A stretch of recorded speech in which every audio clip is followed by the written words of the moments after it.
Hello, everyone. Welcome to another episode of EuroStep live on YouTube and on EuroLeague TV, your best source of information about Turkish Airlines EuroLeague, your favorite basketball competition. I'm very happy to be again with my co-host and resident expert, Dane Arlauckas. Please welcome him. Hello, Sofia. So lovely to see you, and so lovely to see a familiar face here on the EuroStep. What's up, Mahal? Hi, Dane. How are Hey. you? Hi, Sophia. Hi, it's familiar because she was with us when we were getting started with EuroStep. So it's really great to have you back again, Mahal De La Durantaye, EuroLeague host. We're going to be talking today about probably one of the most exciting weeks for EuroLeague. It's the last week of the regular seasons. And we're going to be talking about possible matchups. But I want to say hi first to everyone watching on YouTube. I want to tell our viewers to, send us comments, send us questions, whatever you want, and we're gonna be reading the best of them out as usual. And don't forget that we also have a very special code for you. You can enjoy a 20% off with PO20 on your first payment on a monthly pass for EuroLeague TV, excluding Italy and Spain, and ending this week at the end of the regular season. So I suggest that you start using it as soon as possible to start enjoying the best EuroLeague competition, the best basketball. Guys, the playoff spots have been secure. We already have the teams that are joining the top four. I'm talking about Maccabi, FS, Monaco, and obviously Bayern de Munich. Let's take a look at the standings, and I want to know your opinion, guys. I want to know, Mahal, were you expecting these teams?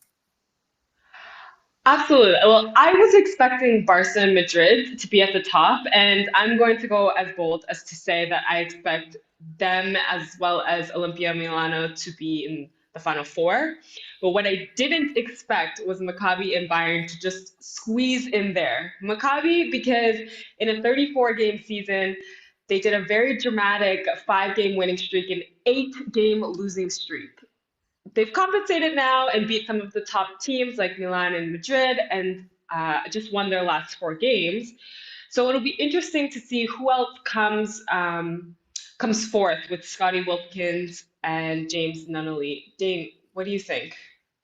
Yeah, those top four, they've kind of been there for the entire season. But as of a couple weeks ago, we had no idea who was going to be in this bottom four of the playoffs. And really, I was surprised at how quickly things just boom. It was like you blink your eye, and all of a sudden the playoff scene is set. Now, there's still some jumbling and some shifting and movement that can still happen during the final couple of games during the final week of the regular season, but really it's so refreshing and really eye-opening to see these teams that got a second chance on life a couple weeks ago just take this opportunity and run with it. I mean, you look at, like you said, Mahal, Maccabi went 4-0 in their final 4 games to secure their playoff spot. Efes 2-1. They were already kind of in their playoff security zone. But then you got Monaco, your up and coming team, Mahal, that you love so much.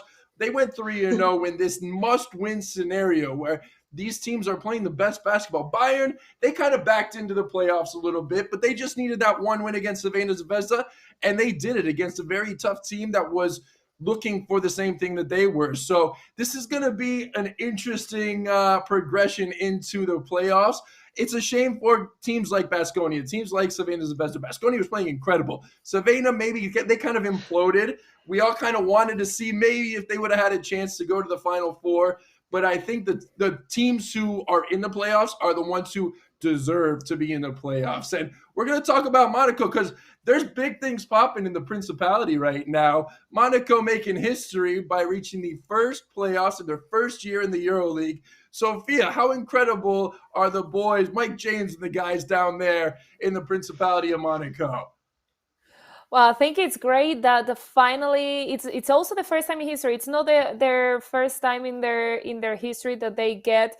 It's not the only that aspect that it's the first time in their history that they get to the playoff position, but it's also the first time that a French league team gets playoff positions. I think it's great for the France fans that they finally can support a team on the playoff positions. Maybe towards the Final Four, we don't know how that will turn, but I'm really excited. I'm really happy for them. They really had a big change since the change of the coach. We can see an improve on the team, and we can see also an improve in the numbers of the players of the team. What do you think, Mahal? Absolutely. I'm not surprised. I'm not surprised that Monaco is here. They have the talent. I was nervous at the beginning, considering they're slow, but there's something about how a team plays when there's nowhere to go but up. Okay. And we're not talking upsets. We're talking just pure team development. We're talking young guys like Paris Lee, Alpha Diallo adding energy, Dwayne Bacon, Dante Hall coming in from the G League and NBA, bringing in a different dynamic. And vets like Will Thomas and Donatis, who are vets who have played all over and are just craving this championship. So I'm not surprised that they're here. I know we saw a nice tweet from their kind of leader, Mike James, definitely going crazy. Dane, you're gonna jump in. Yeah. You might have to explain this to me, Sofia Mahal, because I'm not as hip as you two. I'm the old guy in the group right now. But Mike James put on Twitter he won the MVP of March and got an even better prize by going to the playoffs. But he goes, the gang going crazy. I have no clue what that means. You girls can explain it to me while telling me if you think he's an MVP candidate for this season. I'll start quickly. I'll explain this like to you later, but definitely going crazy, you can say. Okay, this is what I'm talking about. New team, new league. To quote Drake, no new friends. They are here. They are playing to win. And there's no question that I think Mike James feels worthy of this being a contender along with Tavares and Mirotic. I will say as a lock-in player, his focus is the trophy at the moment. Yeah, I think he's a strong candidate. Sophia, what do you think? Look, contrary to what I would really want, I think that Mike James, Arlauckas, Midship, whomever can sit still because the title this year is finally for Mirotic.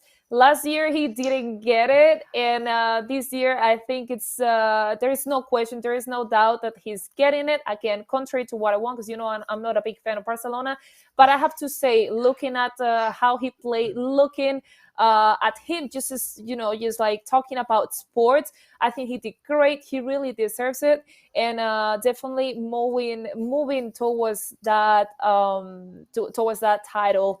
And talking about the playoffs, we already know the teams that are inside the playoffs, but what we don't know for sure is the end, how the positions will end, because there are still some games that need to be played. Guys, I want to ask you, Mahal, which matchups would you like to watch? Also, not only Mahal, but everyone watching, send us which matchups would you like to watch, or what you think it's going to happen.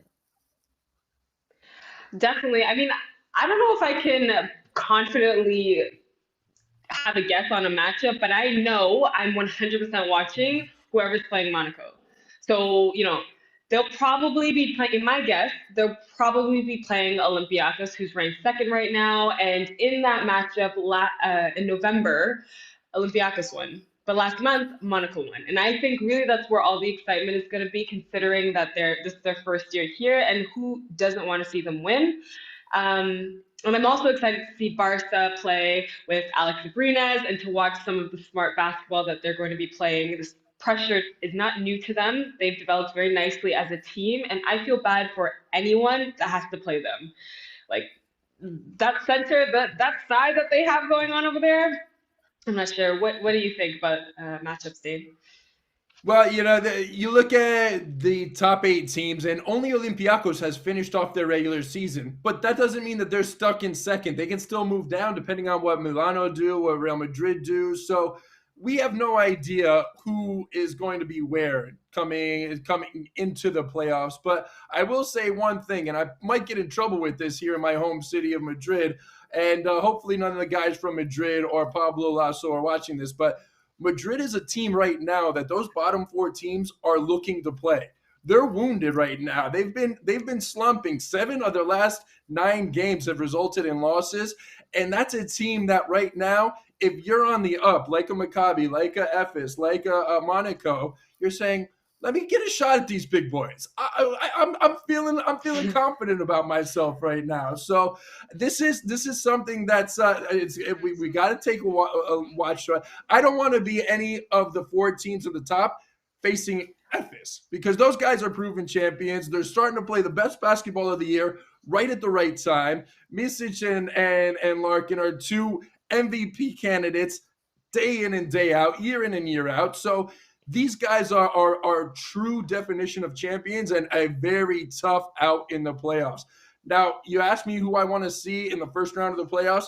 I like Madrid and Ephes. I want to see that rematch of last year's first round. When they went to the 5-game series, Ephes won the first 2 in Turkey. Then they came to the Wizink. And for 3 quarters, it looked like Ephes was just going to roll into the the Final Four. But then Madrid came with this miraculous comeback in the 4th quarter. And then they did it again the next game. They were playing terribly, came back, won by a miracle in the 4th quarter. The 5th game got pushed to deep into that 4th quarter, and then we all know the history from there. Ephes goes on, cruises through, gets to the Final Four, and wins it all. Milano and Maccabi would also be a great game, because Milano at the moment, they've played the last 4 teams in the table, at the playoff table, where they're only 2-2 against those teams. Against Bayern, against Maccabi, against Monaco, and against Ephes. So they aren't playing too well right now. Maccabi's won their last 4. So that would be an excellent game, too, that I'd had all eyes on. I'll have to stop a little bit and read the comments from Konstantino Papas talking about Mirotic, Vesenkov, and Micic. Not Mike James, probably talking about MVP. So he is with us, also a sport right guy. It's Mirotic's year, and he will finally get the EuroLeague title. So thank you for supporting my belief, supporting my thought. We'll see what happens with that. And going back to these possible matchups, I wouldn't mind watching this matchup between Real Madrid and Monaco, and especially Sergio Llull and Mike James. I think that can be a great rivalry to have firing playoffs. I think no one wants to face Barca and Ephes right now. And like you said, Dane, I cannot agree more with you. All these teams that are kind of low in this playoff spots are looking to face Real Madrid because of their current situation. I have to say, I was talking to a Real Madrid player today, asking him some questions, and he said, we'll end up seconds. Hopefully, I'm confident, and we're gonna end up okay. So they have the most important thing, which is confidence. They're trusting that this last game of the season, the regular season for them, will end up okay, and they will change their final spot. And talking about last games of the regular seasons is the one that Panathinaikos has had last round, and not only Panathinaikos, but Paulius Jankunas, his star player, Salgueres, and Paulius Jankunas had his last game of his playing career, and this is how it ended, because not only it was his last game, but he ended it with style, with a dramatic win at home against Crvena Zvezda, 103-98. What do you guys think? Are we talking here about a legend? I definitely think so. I mean, big shout out to him. Clearly, he's had a long and evidently successful career. He's turning 38, so that's a full career right there. And as I continue personally to get to know European basketball, this is definitely a name that has been brought up with European basketball legends, and especially for Lithuanian basketball. Dane, I think you know a little bit more about the impact that he's left. Well, I mean, you just you got to look at his numbers and his overall resume, which was almost exclusively at Zalgiris. I mean, the guy, let's not even talk about stats. Let's talk about loyalty, because this guy has been there for the last 2 decades, and it's been incredible. This is going to mark a before and after in the Zalgiris franchise, in the Zalgiris club, because he's been a staple for the last 20 years, over 20 years, in fact. All-time leading rebounder, all-time leading games played in EuroLeague. And it was such a pleasure to actually. I just watched him up in Vitoria. I was at the Zalgiris Baskonia game, and at 37, you could sort of tell that maybe he wasn't as agile or as quick on his feet or as spry as he used to be. But Zalgiris just had a terrible game that game. That was a game to forget for all of the fans in Kaunas. But after that, when I'm thinking, yeah, you know what, maybe it is time for him to hang it up after all these years, he goes back to Kaunas. He has an incredible game, 13 points, 7 rebounds, best game of the season. And all of a sudden I'm thinking, wait a minute, he's still got some gas in the tank. Strap it up for one more season, Paulius. But no, what an absolute pleasure it was to not only see him throughout the course of his year, but see him in that penultimate game, and then absolutely getting hoisted off the court by the fans, by the players, by everybody, getting that standing ovation, that send-off that he deserves. And they weren't the only ones. There were some EuroLeague legends, some current MVPs, some former MVPs of the EuroLeague that took the time out of their day to send him a message. And let's check out those clips right now. Hi, Paulius. For me, it was a pleasure to play against you during this last year. You were a great player, a tough player. Was very difficult to push you in every game when we play against each other. And now I wish you the best in your new life. Enjoy your family. This is the most important. And enjoy.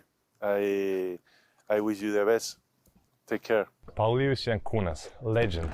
Congrats to you, my man, and best for you on your retirement. Enjoy your life. The best is about to come, and it was a huge honor to compete against you. Hello, Paulius. Congratulations on your long and successful career. I hope you enjoy the retirement, and thank you for everything you did for us, for the young generations, and congratulations once again for all your successes, and happy retirement. Hi, Paulius. Last round 33, saw a lot of historic moments for some teams, last game of the regular season. And Kyle Hines saw another epic moment, reaching out 3,000 points and becoming the All-Star 2-point scorer in the EuroLeague history. What do you think about this, Mahal? I love this. I love Kyle Hines.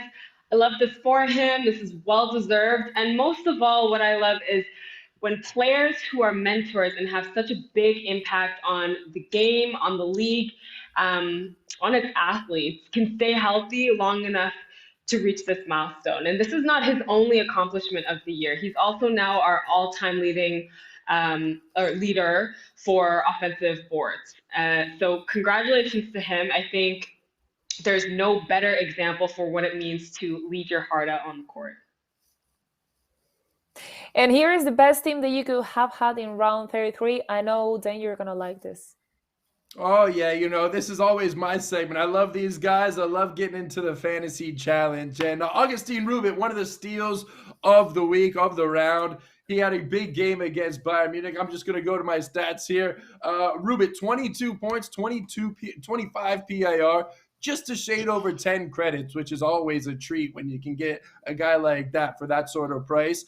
You look down underneath, and you got Dante Hall. Mahal, that's your boy right there. Mahal, he had a big, that is your guy, 16 points, 8 rebounds. He was the only one under 10 credits for the week. So if you had him, big ups to you. Then you got, of course, Shane Larkin. It's either Larkin or Misic or both of them, but they're always liable to be up on that team of the round. Then my guy, Papagiannis, of course. It's all our guys around here, isn't it? This is a crazy round of the week. But Enes Zizic, the guy for Maccabi, who went for 24 and 5 with a 30 PIR. Let me just remind you that we're resetting everything in this EuroLeague Fantasy Challenge. So we're wiping the regular season slate clean. We're going into the playoffs. So we're starting new. If you had a troublesome regular season, it's time to just wipe the slate plate. blank slate. There we go. Easy for me to say, right, girls? But anyways, so we're just starting it all from scratch now. So make sure you get into that, the fantasy challenge with the playoffs coming up. Can't wait for the fantasy challenge to start with the playoff games and after with the final four. Twitter was on fire last round, not because of what happened on the court, but basketballnews.com posted this change of hairstyle for some EuroLeague players. What do you think, Mahal? I don't know. This is a lot. This is a lot right here. I don't see him adopting this, but this is quite amusing. Dane was making all these jokes about him being Aquaman. Yeah. Yeah, come on. I mean, and look at that, the long, swaggy flow. I mean, this is a good look for Mike James. I saw the tats. I saw the buff shoulders. I saw, all these missing is the trident. And you got Aquaman right there. But I was also looking at Eddie Tavares, and he's already tall enough, but you put that big old afro on him, he's brushing 3 meters tall, and I don't think anybody would be able to get a rebound over him with that sort of hair. But hey, I like Eddie the way he is. Eddie's the sweetest guy in my book. He looks a little mean in this picture, so I'm not going with this. Let's keep it short and trim, Eddie.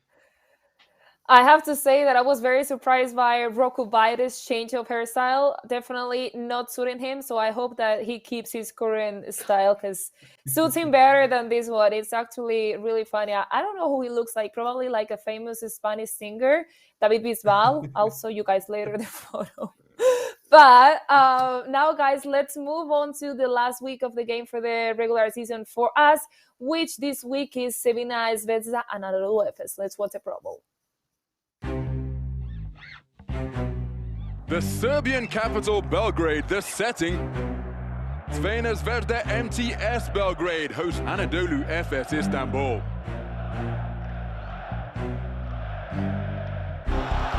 Two playoff contenders set to collide. Nate Walters.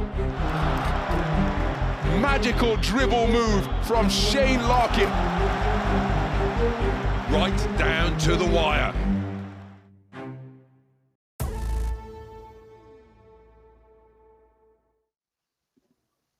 Last game of the week of the regular season. We already know the playoff spot, the playoff positions, but Mahal, do you think this is still an important game for Efes?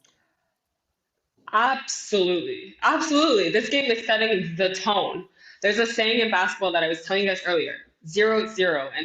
And for those who don't know, this is a mentality that you can have towards your record, towards the score of the game.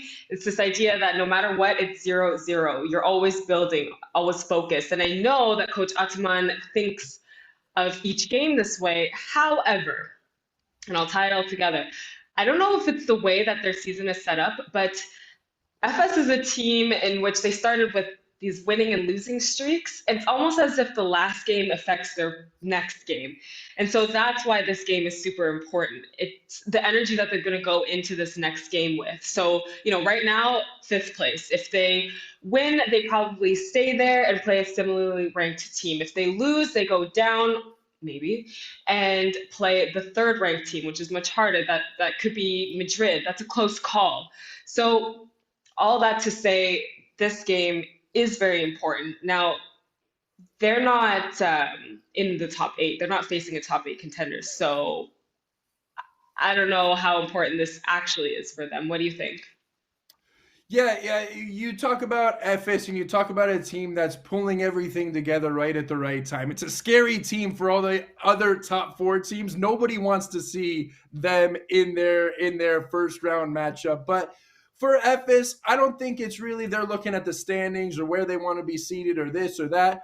I think they want to be fresh. They want to be ready for the playoffs, but they also want to play good basketball because they're a team, like you said, Mahal, who roller coaster all the time. And they can get slumped into losing or they can just take off and win boom, boom, boom, back to back to back. But you talk about this team and Coach Ataman, I've talked to him a few times. I know he's got that kind of arrogance, that little confidence, that swag about him where he doesn't care where they finish.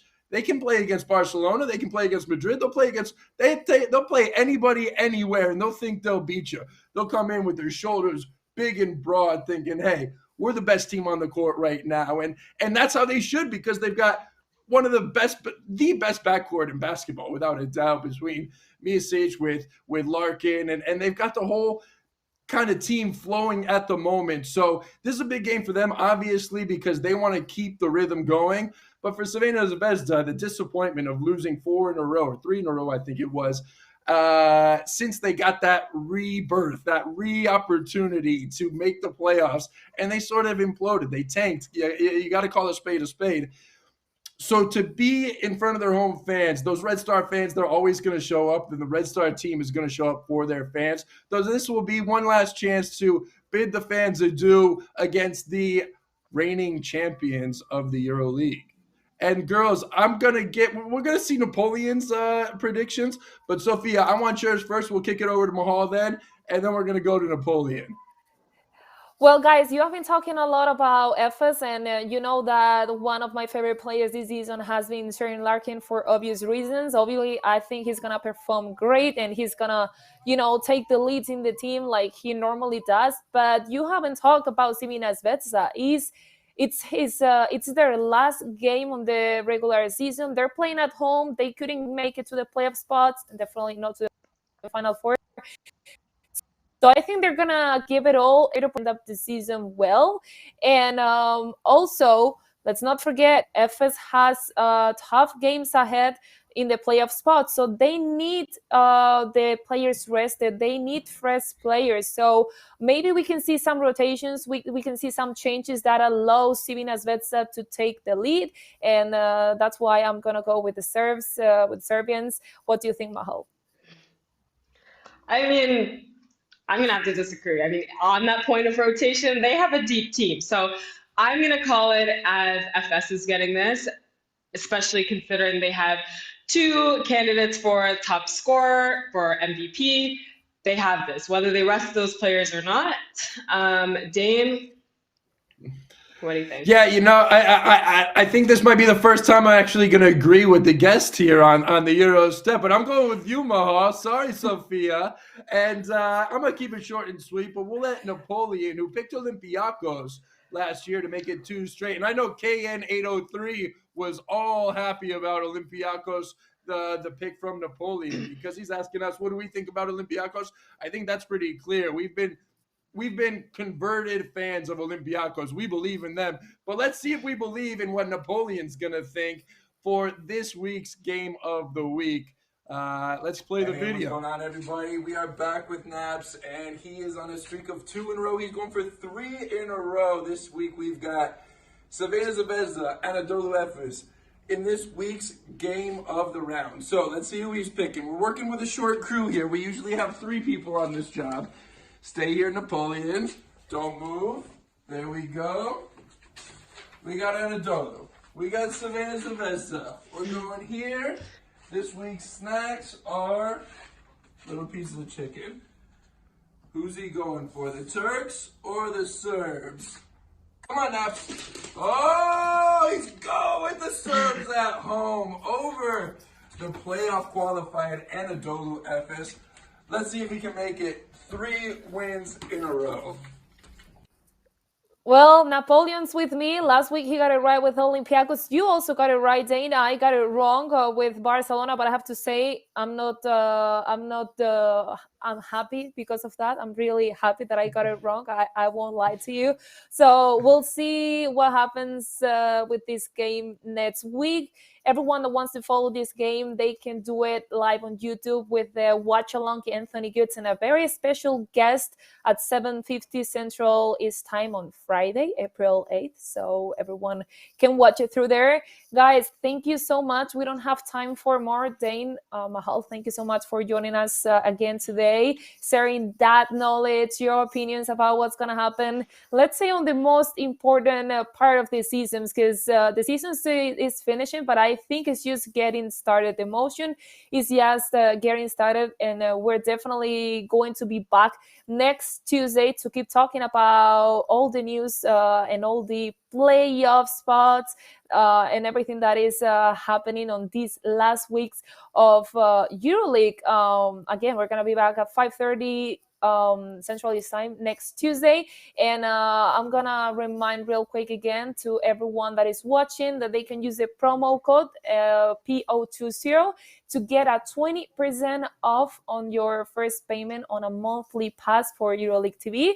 Unless you're in Italy and Spain, you cannot enjoy it. And as soon as you use it, the best, because we're finishing with the regular season and it expires as soon as the regular season ends. So thank you guys so much. I'll see you next week, Dane, and thank you, Mahal, for joining. For all EuroLeague content, don't forget to go to EuroLeague social media, Facebook, Twitter, TikTok, Instagram, whatever works best for you. And for EuroStep Live, for EuroStep videos on demand, you can watch them on YouTube and EuroLeague TV. Thank you, and see you next week. Have a good last week of the regular season of EuroLeague.